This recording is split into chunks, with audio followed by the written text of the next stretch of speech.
straight up, straight up. God. Don't FaceTime me, don't hit my DM. Oh, what you thought I was gonna be like? Oh, when I come back in your town and shit, I'ma hit you up and shit. Now, like, no, bitch. Fuck is you talking about? You get it.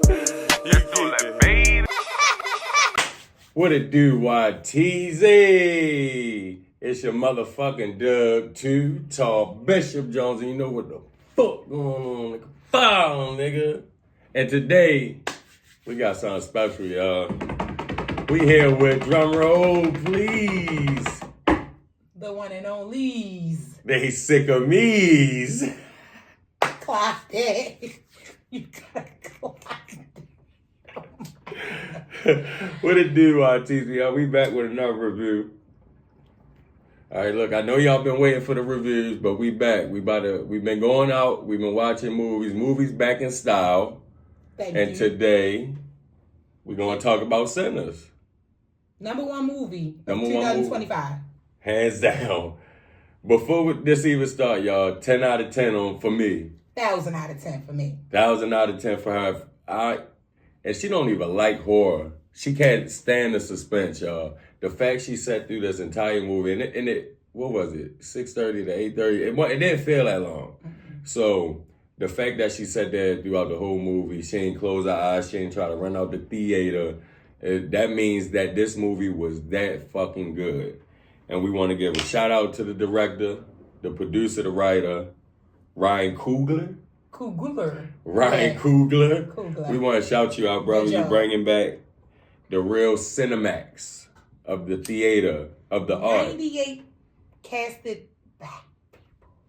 That's crazy. It was what? One, two, three.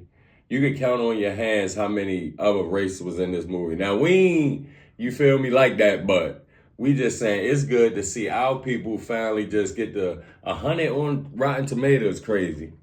Now, that's just crazy. So, this hitting that shot right there, that's for you, Ryan, man. Keep doing your thing. We're looking forward to looking at your next film. Okay, that's for the next one. Michael B. Jordan. Oh. The star. Played two people. His role was 2-star roles. So Main is that characters. 2 checks? Probably 4 of them. You being honest. Yo, he played Smoke. What was the brother name? Well, what was his self name? Stack and Smoke. That's the characters that Michael B. Jordan played. So one of the brothers, Smoke, he more like the rational brother. He got a level head. Stack is kind of he seemed like he would be the younger brother if they wasn't twins in the movie. You feel me? Right. He was a little looser than the other one. So I ain't gonna lie, yo, that boy played a mean role. Like, you couldn't even tell, like, for one, you can tell what twin was what. But you couldn't even tell it was Michael B. half the time doing that shit. Like, yo, that shit was so hard, yo. I ain't gonna lie, that was hard. I agree.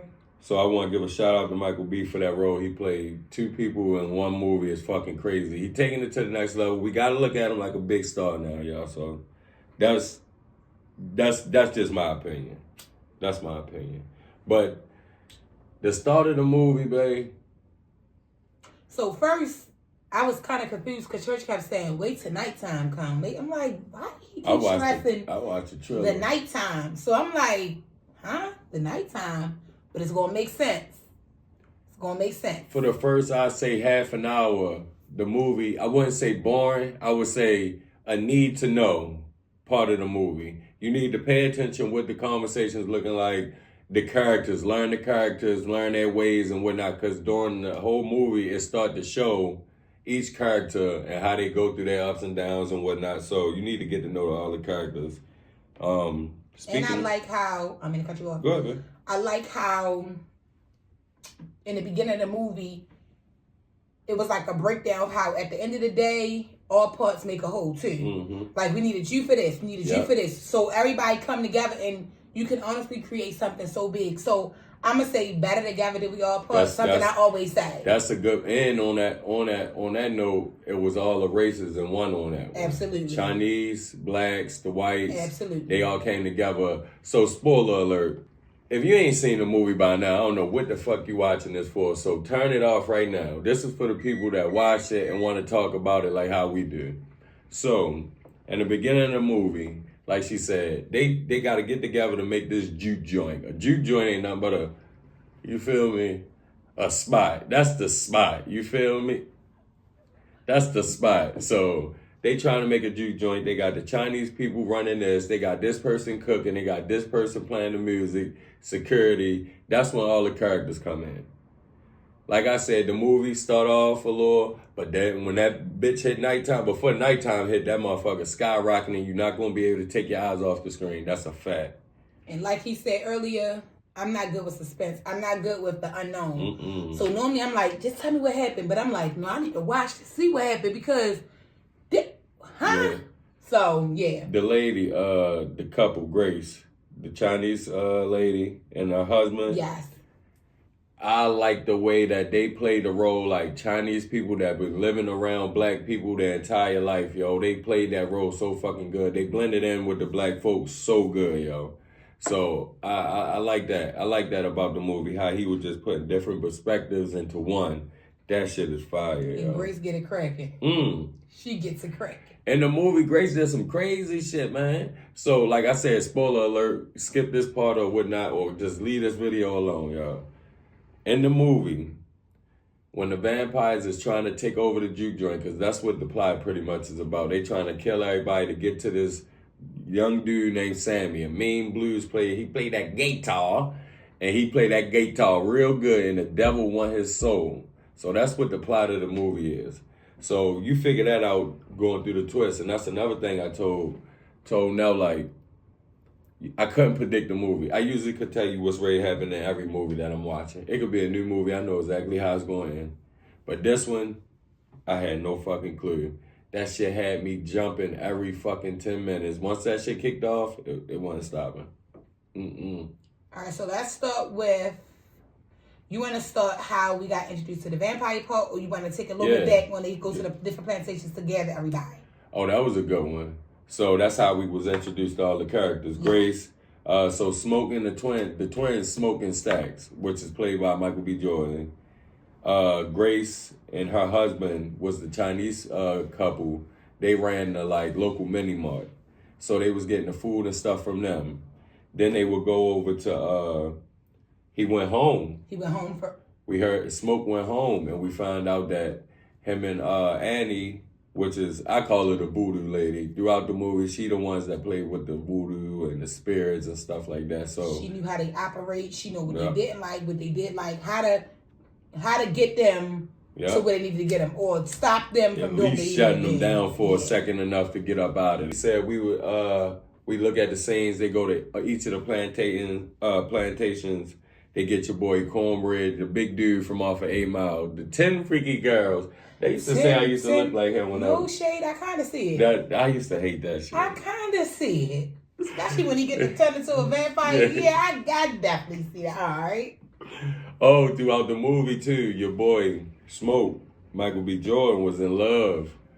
And it came out to be, is this white girl in the movie. That's pretty much, she's like the only white girl that's interacting with the black people throughout the movie. He hit it off with her. Yeah. And straight try to cut her loose. Turn loose. See, I feel like they had something back in the day because they left in the plot of the movie. The twins leave the town and then they came back all rich and famous. But then also remember how she just was like, you feel me? You did this and you sucked me up. That it's so good. Then you straight. Then you left. Yeah. So we don't really know what was the dynamics, but we know it was something. And she wasn't feeling the separation. Yep. And he was trying to play hardball with her. So throughout the movie, you got your love triangles. You got your boy Sammy, which was Preacher Boy in the movie.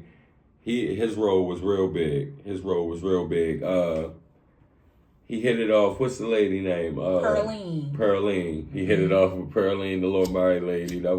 It was a lot of twists into the story, even though it was a big plan at the end. You could see the big plan, but it was a lot of twists. And once you watch it, you'll see how you'll connect the dots by what we're saying. You'll be like, oh, this, you'll get it. Because you really got to see it to get it. Because you're going to be like, oh, but you got to see it to get it. It's a real good movie.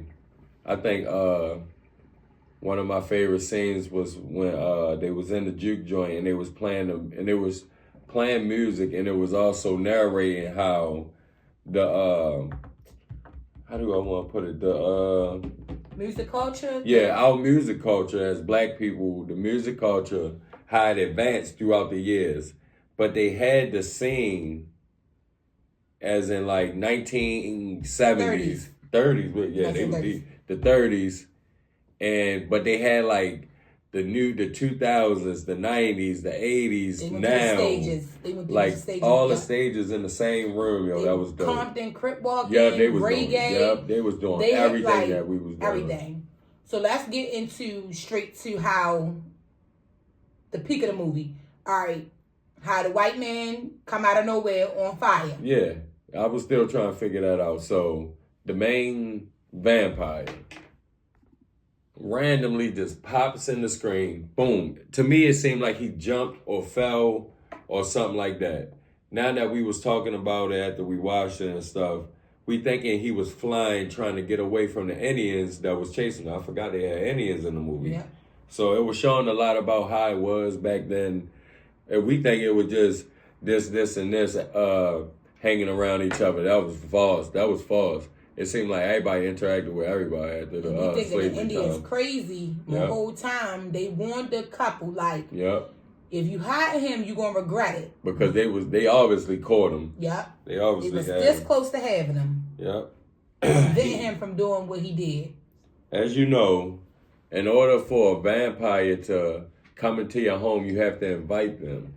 So throughout the movie, when people would turn into the vampires, they would act real weird, not trying to cross your threshold to your house. So they would always act like, invite me in, and everybody started to catch on, like, oh, what you mean invite me in? You so that's walking freely. Man, that was a good little thing of the movie I like. And I never understood that. I kept saying, why? Yeah. Huh? And then it makes sense. You gotta invite him in. So fast forward to boom. The man jumps out of the screen nowhere. He's flaming on fire. Whole time, vampires could not survive during the daytime. And it was daytime. It was just about to be dawn. Yeah, it was around dawn. So and at nighttime, we know now that he was burning. The vampires come alive. Or they activate, I guess. Yeah, they definitely activate at night. So he knocks on the door of a husband and wife. Mm-hmm. They come to the door toting guns, about to blow his head off, which they should have did. Yeah. But the wife wound up letting him in. She actually invited him in. Yep. He offered them some gold. And the gold coins that he had throughout the movie that he offered everybody to try to get in their house, they asked him, what kind of coins is this? And he just kept saying this, something that's not from this time. And that's very valuable. It looked like just regular gold, like gold coins. Yeah. But I know it's something up to that. And I'm going to dig into that. Once the main vampire, he got into the couple house. So once he got in there, the Indians already knew that he ran there. They came there. The couple denied him. The Indian dude told this people, like, look, y'all don't know what y'all just let in y'all house, but hey, it's getting dark. We out of here. They straight dip. That's why they said it's about to get dark. He said it's about to get dark. Let's go. Yes. Yep. Dang. The more you think about this movie, the more shit you're going to catch. Like, oh my, that's why I said we got to see it again. He said that. They said, stopped him mid-sentence. It was like, hey, it's getting dark. Let's go. And as soon as she shut the door, she went upstairs. He was eating her husband. She was calling him. Oh, he was saying something. No, remember she was saying, whatever his name is, trying to get him to come downstairs whole time. He was upstairs getting... Yep, and then they ate her. So them three was pretty much the main group of vampires throughout the movie. They roamed the little town and they figured out that they got this juke joint. It was about 100 people in there just partying. So they sat out there and they waited. And they tried to get in. Once they tried to get in, that's when all the action started to kick off. What would you say when the action really kicked off? Like... Once the action kicked off, Mary went outside. When Mary went outside and she came back acting weird. Yep. Yeah, and they told Sammy to go get him. So Mary, which was the white lady that hung around smoking everybody else in the group, the 3 vampires tried to get into the party. They denied them. So she said, hey, I'm going to go check it out, see if these feel them out a little bit. Whole time, they end up turning her. She got into the party and actually turned Stacks, the other twin that she was in love with. And it was all hell after that. That's what she was talking about Grace. So in the movie, all the vampires just keep stopping at the door because they can't get into the barn. So all they need them to do is say, come in, and then it's a war. Grace see her husband, he acting weird, trying to lure her outside so he could turn her. She just get fed up, man. She just start yelling out, come on, motherfuckers, come on in. And they, oh my God, probably like how many vampires it was at that time? They turned the whole party. Don't forget, the whole party went up running outside. Yep. When they sent them all out. Yep. When Murray killed Stacks. Right. When she bit Stacks, they didn't know what was going on. They shot her up and she didn't fall in them. She just ran off. Ran out. And it was like, that ain't normal. It was like, what the fuck? Pretty much through the whole movie, it's a good group of 10 people. And everybody got somebody that they connected with. And everybody lose somebody from the vampires. So the whole movie is the person you love, like this, vampire, regular. And they trying to convince each other to, I guess, not do what they trying to do. Don't try to kill me and you don't try to kill me. So the whole movie is just is emotionally roller coaster, because it's like, if you turn into a vampire, how the fuck I'm gonna move on? You know? You might as well bite me. Right. Because I'm gonna be a vampire with you. So right. I understand when they was like, man, fuck this. Like, that's my brother, or that's my husband, that's my wife, or, you know what I'm saying? Or whatever it was. Man, that was a fucking movie. Then Smoke come alive. Smoke woke up. See, they thought Stacks the one that died. When Stacks died, they left his body into in the room. Yep. But they locked the door. He ended up waking up and causing all type of hell. That's when Annie, the voodoo lady, threw like garlic and stuff like that on them. That ain't like that. So she knew the tricks of the trade because her family was into that. So that was a good part of the movie. The fact that somebody actually knew what was going on, but nobody ever believed all her so-called magic. They didn't believe her in the town. But when it came down to it, she was the one that saved them a lot, like throughout the movie. Yeah. So I think her role played big. And plus, we found out that they had was it a daughter? Smoke and Annie. Yeah, had a baby that they lost. And that was a lot of emotions building up with them two. So like I said, throughout the movie, you'll go through a bunch of different storylines. So another plot twist, the KKK. Oh. Throughout the movie, the KKK was, making their name known, So their plan was to, when the twins make this juke joint, they're going to come down there and kill everybody in there. So that night, they didn't know it was a vampire night. So they came down to the juke joint after everybody was already killed. I'm talking about all the main characters died at this point. It was only Smoke left and Sammy. He sent Sammy off. Sammy went back home to his parents. That's a whole nother story in its own. They You gotta watch it to get that. They say it's actually a spinoff coming too. I forgot to tell you that. They say he talking about a sequel, but we're gonna sit tight on that. But at the end, the ending was real cool because Smoke figured that the KKK was coming that night. He had all these guns that he got from Chicago, all the mobsters that he robbed. He had big ass Tommy guns and stuff. Yep. So he was in the army. Yep. Sorry. And he was in the army. Yep. So that's y'all got to pay attention to that part. They talk about a part in there where it was like, was you in the army? Yep. So It's small, but that was a good catch, babe. That was a good catch. So he knew how to use a gun. And he just knew how to flank. And flanking is pretty much sneaking up on the motherfucker.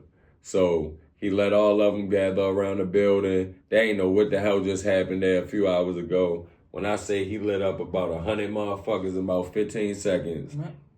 He got shot in the stomach. Yep, in the stomach, and it kind of, you don't really know if he died or not.